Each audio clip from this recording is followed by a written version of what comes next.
여러분 스티븐 호킹 박사 아십니까? 이름 들어봤죠? 스티븐 호킹. 돌아가셨어요. 이분은 이론 물리학을 전공했고 우주학을 전공했어요. 이분이 무엇을 또 연구를 많이 했냐면 블랙홀 그리고 우주의 기원에 대해서 좀 연구를 많이 해가지고 사람들의 이해를 도우려고 이렇게 연구를 많이 했습니다. 근데 이분한테 문제가 하나가 있는데 뭐냐면 루게릭병이 있어요. 루게릭병. 몸이 굳어가는 건데 나중에 몸이 굳어가서 어떠냐면 휠체어 같은 걸 타고 다녀요. 그럼 나중에는 완전 전신마비가 옵니다. 그래도 연구를 지속합니다. 어떻게 연구를 지속하면 몸이 전신마비가 되면 목소리도 잘 안 들리거든요. 음성 합성기라고 하나? 여기 달아놓고 뭐 그렇게 말을 하기도 하고 눈동자 가지고 연구를 했다. 옆에 도와주는 사람, 워낙 훌륭한 사람이니까 옆에 도와주는 사람들이 많았어요. 그렇게 이제 연구 활동하고 돌아가셨는데 그분이 하는 말이 뭐냐면 나는 몸에 갇혔으나 나의 정신은 우주를 여행한다. 왜 그러냐? 이분은 머리가 너무 좋아. 우주의 이론에 대해서 현 시대의 과학자들이 할 수 있는 이론에 대해서 꿰고 있는 분이야. 몸은 못 움직여. 근데 머리는 완전 왕성하게 활동을 하는 거죠. 어떻게 보면 존경스럽지만 또 몸을 보면 안타깝기도 하고. 여러분 생각 한번 해보세요. 그분 몸은 힘들어. 근데 머리는 너무 좋아. 여러분 그렇게 살고 싶으세요? 저는 그렇게 살기 싫습니다. 아무리 이제 척하기 부러워도 그렇게는 못 사는 거죠. 오늘날 교회도 그러한 일들이 좀 발생을 하는 거죠.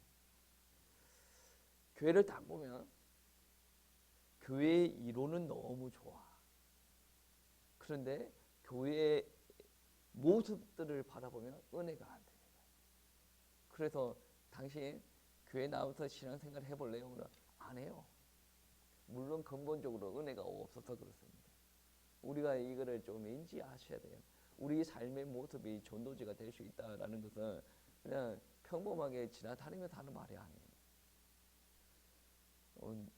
어저께 어떤 이야기를 들었는데 우리 교회 학생이 알바를 하는 사장님이 우리 교회 학생을 너무 좋게 봐가지고 어느 교회 다니냐, 그 교회가 위치가 어디 있냐, 막 이렇게 받는가 봐요. 그 사람이 우리 교회를 오지는 않겠지만 그게 바로 전도고 선교죠. 왜 알아봅니까? 자기 밑에 있는 애를 왜 알아봅니까? 어느 교회 다니는지. 애를 딱 보니까 괜찮거든. 야, 부모가 누군지. 성경에도 그러죠. 다윗 보고 너 누구냐 그러니까 이새의 아들. 부모 딱 봅니다. 어느 교회 다니는지. 여러분 이게 중요합니다. 저와 여러분은 어떻게 생각하는지 몰라요. 그리고 다른 기독교인들도 어떻게 생각하는지 저는 잘 모르겠습니다. 그런데 분명한 것은 자기가 생각하는 것과 사회가 보는 모습은 다를 수도 있어요. 그리고 하나님께서 보는 모습은 다를 수도 있습니다. 우리는 많이 모이고 즐겁게 생동을 하고 성도 수가 많아요. 뭐 우리가 호킹 박사랑 같단 말이냐. 얼토당토 않는 소리다라고 이야기하는 사람이 있을 거예요. 여러분 눈에 보이지 않는 것들이 있어요. 우리 호킹 박사를 보면 분명히 눈에 보이지 않는 것들이 있죠. 근데 현상으로 드러나죠. 머리가 그렇게 왕성하게 이게 활동하고 있는데 그것을 이제 다른 사람들의 이론으로 다 정리를 다 하는 거죠. 분명히 그렇게 왕성하게 활동하는데 몸이 이제 그리 이상합니다. 겉으로 볼 때는 잘 모르는데 몸 안에 문제가 있는 거죠. 교회도 사람들의 모임 같지만 물론 사람들의 모임인데 왜 모이냐는 거죠. 왜 모이냐. 물론 필요를 위해서 모이는 사람들도 많을 겁니다. 그런데 근본적으로 교회가 공동체가 되기 위해서 한 명이 다 연결되어 있어요. 뭐로 연결되어 있습니까? 성령님으로 연결되어 있어요. 예수 그리스도를 믿음으로 성령님께서 임재하시고 우리 모두가 하나님의 자녀가 됐어요. 교회 안에서도 성령께서 운행하십니다. 따로따로 노는 것 같죠? 따로따로 노는 사람들은 그만큼 손해고, 따로따로가 되려고 하더라도 내가 계속 공동체 안에 파고들려고 발버둥쳐야 돼요. 이게 근성이에요. 죄인들의 근성이란 말이에요. 내가 교회 공동체 안에 이렇게 소속 안 되려고 하는 근성이에요. 그런데 참 신기한 게 뭔지 아십니까? 악한 일을 할 때는 누가 오라고 안 해도 두루루 다 모인대. 근데 교회는 정말 이게 힘들어요. 그래서 기도 안 하거나 성령 충만 안 하거나 하면 이게 쉽지 않습니다. 우리가 공동체라고 부를 수 있는 것은 성령께서 여러분 안에 계시고 저 안에 계시고 성령께서 지금 이 안에도 역사하고 계시다라는 것을 전제로 하고 합니다. 그러면 우리 공동체가 질서 있게 서기 위해서는 어떻게 해야 됩니까? 목사 말을 잘 들어야 됩니까? 저는 그렇지 않다고 봅니다. 목사 말을 잘 들어야 된다라는 것을 전제하는 것은 목사가 성령 충만하고 하나님의 말씀 전하는 사람이어야 됩니다. 여러분 오늘 본문 말씀 한번 보세요. 그는 몸인 교회의 머리시라. 그리스도가 교회의 머리시다라고 합니다. 여러분 이게 믿어집니까? 이게 어떤 사람이 인정이 되냐면 하나님을 믿는 사람, 성령님으로 말미암아 교회에 지체된 사람은 내가 하고 싶은 대로 교회에서 이렇게 하고 다니는 게 아니라 나한테 명령하시고 지혜 주시고 생명력을 공급해 주시는 분이 있다. 나는 내가 하고 싶은 대로 사는 것이 아니라 그분이 시키는 대로 내가 살아간다. 이게 개념이 명백한 사람들이 교회의 머리는 그리스도십니다라는 것을 믿는 사람이에요. 만약에 이 질서가 무너져 내린 교회다. 이 질서가 무너진 그리스도인다라는 것은 우리가 인정하기는 싫지만 루게르 병에 걸린 호킹 박사와 똑같다는 거죠. 분명히 그리스도는 머리 되셔가지고 왕성하게 활동하고 생명력과 지혜로 다 공급하여 주시는데 중간에 가로막혔어요. 병이 걸렸어요. 그래서 몸이 뒤틀리기 시작하고 입에서 말조차도 안 나와. 근데 원망불평하라고 뭐 잘 나오죠. 근데 위에서 공급해 주시는 그리스도께서 원하시는 말을 안 나와. 사랑합니다. 안 돼. 사랑합시다. 안 돼. 사랑을 행동으로 옮기는 거 안 됩니다. 예를 들어서 그런 거죠. 그리스도는 우리의 머리십니다. 그분은 예수님이시죠. 그분께서 만약에 말씀으로 우리 보고 사랑하라 라고 말씀하셨어요. 명령이에요. 말씀이죠. 근데 우리가 사랑하지 못하고 미워합니다. 저는 이게 아주 자연스러운 감정이라고 봅니다. 이 미워하는 감정을 이기고 사랑이 나오려면 근본적으로 하나님께서 우리에게 은혜를 크게 주셔야 돼요. 그리고 나는 근본적으로 죄에 빠져 있는 사람이라 사랑이 자연스럽게 되지 않습니다. 나를 향해서 해코지하는 사람을 보면 자연스럽게 미움이 나가는 거죠. 여기서 우리가 싸워서 성숙해야 되는 거죠. 보통 사람은 용서하라라고 예수님께서 가르쳤어요. 근데 무시합니다. 자연스러운 감정인데 여기서 우리가 싸우고 성숙해야 돼요. 그리고 예수님은 섬기라라고 합니다. 낮은 자도 섬기라고 합니다. 그런데 우리가 우리보다 못한 자를 보면 무시합니다. 깔아뭉개요. 이게 자연의 섬기죠. 생태계, 자연스러운 생태의 법칙이에요. 그런데 우리가 이 예수님의 말씀을 자꾸 거부한다면 우리가 스스로 예수님의 말씀을 인정하지 않는 거예요. 예수님은 우리를 통해서 그분의 말씀이 성취되기를 바라면서 우리를 부르셨어요. 근데 우리 스스로가 예수님의 말씀을 다 무시합니다. 그러면서 우리는 예수님 이거 주세요 저거 주세요 기도하는 거죠. 제가 오늘 주일학교 모임을 할 때 우스갯소리로 그런 말을 했습니다. 어떤 분이 이것도 뺏어야 되고 저것도 뺏어야 되고 그런 이야기를 하길래 제가 무슨 시골 할머니가 아니라 할까봐 언어를 그런 식으로 사용하냐가 뺏는 거는 하나님의 말씀에 대적하는 거 아니냐. 아니 도둑질 하지 말라 그랬는데 왜 자꾸 뺏는다라는 용어를 사용하냐. 이웃을 사랑하라고 했는데 왜 자꾸 뺏는다라는 용어를 사용하냐. 영업한다라고 이야기하죠. 영업한다. 웃으면서 영업한다라고 그런 대화를. 그러니까 이게 어떻게 보면 틀린 말은 아닌데 우리가 하나님 예수님 앞에 예민하게 반응하셔야 돼요. 내 이 말이 옆에 있는 지체한테 오해를 불러일으킨다라고 한다면 이 말을 삼가야 돼요. 다른 용어가 없을까 생각을 해요. 여러분 분명히 우리의 머리는 그리스도십니다. 우리가 그분의 말을 따라야 된다라고 이야기했죠. 오늘 말씀해 보시면 그분은 만물의 어뜸이 되신다. 교회에도 어뜸이 되신다 그러죠. 이 어뜸이 되신다라는 것은 뛰어나다, 높다라는 말이 되기도 하고 다른 말로는 먼저 생각한다는 거예요.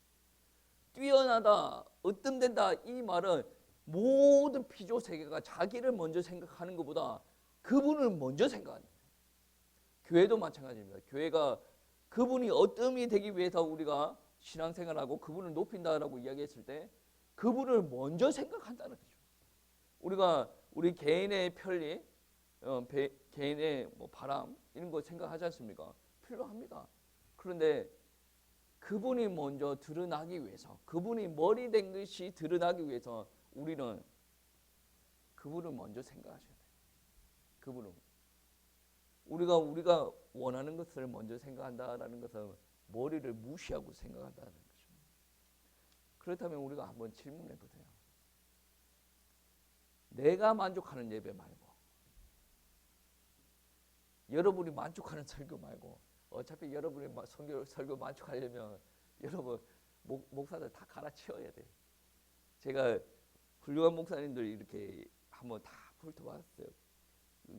필요하면 이렇게 봅니다. 한국에서 막 뜨는 목사님들 봤어요. 연세 많으신 분 보고. 그분은 그렇게 말을 해도 돼.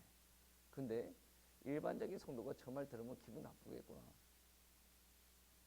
나랑 비슷한 말을 하더라고. 기분 나쁘겠구나. 그래도 인기가 있어. 여러분, 우리는 뭐에 관심을 가져야 되냐면 내가 좋아하는 예배인가 이거 말고 예수님께서 좋아하시는 예배인가, 그 설교가 내가 만족하는 설교인가, 그게 아니라 하나님께서 만족하시는 설교인가. 저도 계속 설교하다 보면 그런 생각이 듭니다. 내가 만족하는 설교를 하였는가, 하나님께서 만족하는 설교를 하였는가. 목사는 하기 싫어도 해야 될 말이 있어요. 좀 그것 때문에 감정이 상할 수도 있죠. 그거로 어떻게 감정 안 상하게 하는가는 이제 목사의 지혜의 문제고. 근데 저는 정말 하기 싫은 말을 했을 때 위안을 받는 것은 어디냐? 하나님께서 그렇게 하라고 하시는 부분에 다 위안을 받고, 나는 당연히 그 말을 해야 된다라고 생각을 하는데 그 말을 하고 후회하고 기도하는 부분이 있어요. 왜냐? 이게 내가 마음이 안 좋고 그래서 그런 말이 나갔다라고 생각이 되는 부분이 있어요. 그래서 그 말은 좀 안 했어야 됐구나 그렇게 생각하는 경우가 있는데, 기준은 누구예요? 나의 감정이 아니라 그죠. 그 예수님을 기뻐하게 하는 예배인가. 교회도 한번 보세요. 교회 안에서도 사람들 무시하지 마세요. 작은 일도 기쁘게 일하세요. 그리고 말과 행동을 예수님을 닮아가시기 바랍니다. 예수님께서 기뻐하신다라는 말씀이에요. 그리고 신앙생활의 기준을 바꿔야 되는데 어떤 기준이냐면 재미있는가 재미없는가 이 기준이 아니라고. 나한테 유익한가 유익하지 않는가 이 기준이 아니에요. 물론 재미있고 유익하면 좋아요. 근데 그것보다 먼저 생각해야 될 부분은 무엇이냐면 예수님의 뜻인가 뜻이 아닌가. 왜? 예수님은 우리의 머리 되시니까. 우리가 지금 상황이 많이 좋지 않다라고 하더라도 예수님의 뜻에 순종을 하고 나가면 어차피 머리 되신 그분이 지체를 회복시켜 나가시는 거예요. 그 과정 중에 우리는 성숙의 개념이 있어야 됩니다. 목사도 성숙하고 성도님들도 성숙해야 돼요. 어저께 옥경원 집사님 그런 이야기를 하더라고. 교회 성숙은 한순간이다. 저도 그게 격하게 동의를 합니다. 옥경원 집사님 하는 말이 그 숫자적인 부흥을 하기 전에 우리 성도님들이 먼저 마음을 모으고 성숙해져 있어야 된다. 당연한 말 아니겠습니까? 새로 들어온 성도님한테 이 정도는 해야지.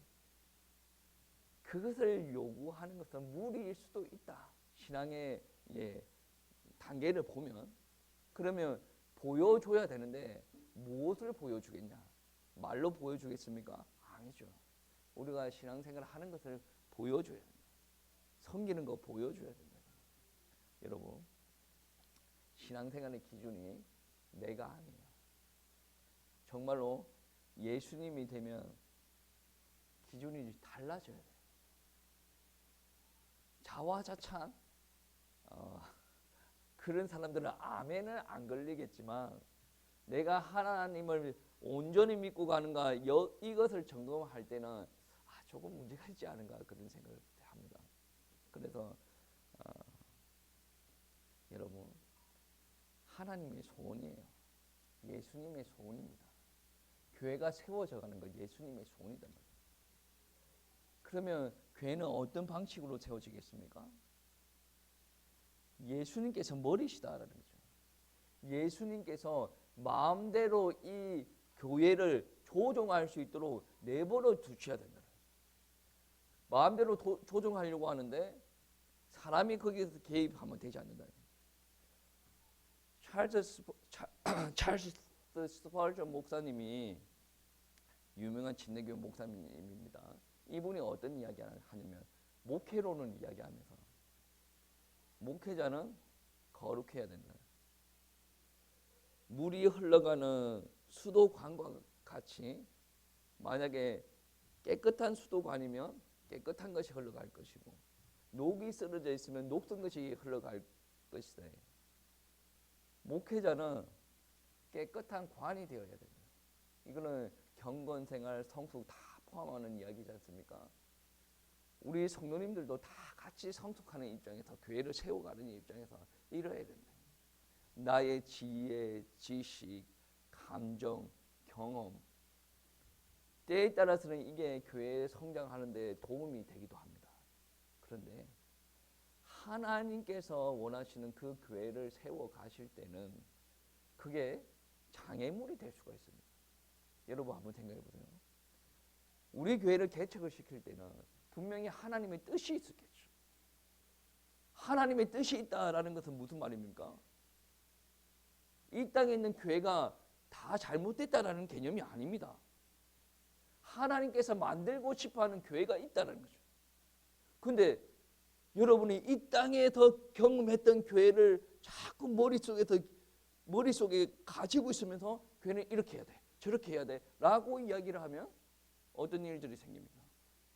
하나님께서 만들고 싶어하는 교회가 세워질 수가 없다는 거죠. 저는 때에 따라서는 그렇게 생각합니다. 담임 목사님 뭐 신년 계획, 신년 목표 이런 거 세우지 않습니까? 필요해요. 왜 그러냐? 성도님들이 그거 중심 핵심 가치를 가지고 1년 동안 쭉 가야 되기. 그런데 담임 목사가 그거 잘못 설정했다 그러면 어떻게 됩니까? 하나님께서 지금 교회를 이끄실 다른 방법이 있는데 그럼 어떻겠습니까? 저는 굳이 담임 목사가 진두지휘하고 강력하게 이끌어야 된다 그렇게 생각하지 않습니다. 왜? 담임 목사는 원래 그리스도예요. 그리스도께서 시키는 것을 하는 게 담임 목사야. 여러분 다 담임 목사라고 할 수가 없으니까 그래도 한 명 골라가지고 네 담임 목사를 하라고 한 거죠. 그러니까 제가 담임 목사를 생각하는 것과 여러분의 담임 목사를 생각하는 것이 좀 다를 수도 있어요. 지금 이야기하는 개념은 그거예요. 담임 목사도 그리스도의 생각 따라 움직여야 된다. 그래서 담임 목사도 어떻게 생각하면 부사역자라고 이야기하는 거예요. 그리고 집안에서 부모도 마찬가지죠. 가정도 교회지 않습니까? 부모가 자기 기준을 가지고 애들을 양육시키나. 그거 아주 위험한 생각이죠. 왜냐? 나는 무엇입니까? 하나님께서 우리 아이를 나한테 맡겼지만 나는 어떻게 보면 유치원 교사예요. 우리 아이의 주권을 누가 가지고 있는 거예요? 하나님. 하나님께서 나에게 야 오군요, 오군투, 오군은 이렇게 양육해. 그러면 저는 예 알겠습니다. 그러면 양육 잘못하면 또 하나님 사인 줘서 왜 그렇게 하라고 했는데 못하고 있어. 예. 그러면서 또 수정해 나가는 거지. 부모는 아이의 주인이 아니에요. 하나님과의 관계에서 부모는 그냥 유치원 교사에 지나지 않습니다. 우리는 이 아이를 어떻게 설득시키가 막 거기에 대해서 뭐 고민을 좀 해야 되지만 기준은 명확해요. 내가 그분이 원하는 대로 살아야 돼. 그리고 내가 그분이 원하는 대로 명령 받고 내 아이들에게 전달을 하는 거죠. 우리 집에 어저께 좀 그런 게 있었어요. 뭐 못하는데 뭐 이걸 자꾸 하라 그래 막. 거기에 대해서 심각하게 논쟁할 거리는 없죠. 분명합니다. 하나님의 자녀는 예배 드려야 된다. 예배 드려야 된다. 이때까지 어린 애들을 저기 앉혀놓고 예배 드린 적은 없죠. 예배는 배워야 된다. 더 이상 길게 이야기하지 않습니다. 아마 다음 주부터 많이 틀리더라도 할 겁니다. 그러면 이제 아이는 순종하면서 하는 거고 어른들은 기도해 주는 거고 위로하는 거고 말씀을 전하는 거지. 그 이상 할 거 없습니다. 아이들과 논쟁할 이유가 없죠. 왜? 논쟁에서 애들이 어떻게 싸워? 자기가 하기 싫은 이유가 수만 가지인데 그 수만 가지를 어떻게 방어를 하고 앉아 있습니까? 부모가 목사가 나아가야 될 기준은 명백합니다. 몸 대신 그리스도가 이끄는 대로. 아이들도 나아가야 될 방향도 명확합니다. 몸 대신 머리 대신 그리스도가 이끄시는 대로. 우리가 그렇게 신앙생활을 해야 됩니다. 그러한 신앙생활을 하는 사람들이 나의 주인은 예수님입니다. 나의 머리는 그리스도입니다. 라는 것을 삶으로 드러내는 사람들입니다. 이 사실을 믿으시고 한 주 동안 승리하시길 축복합니다.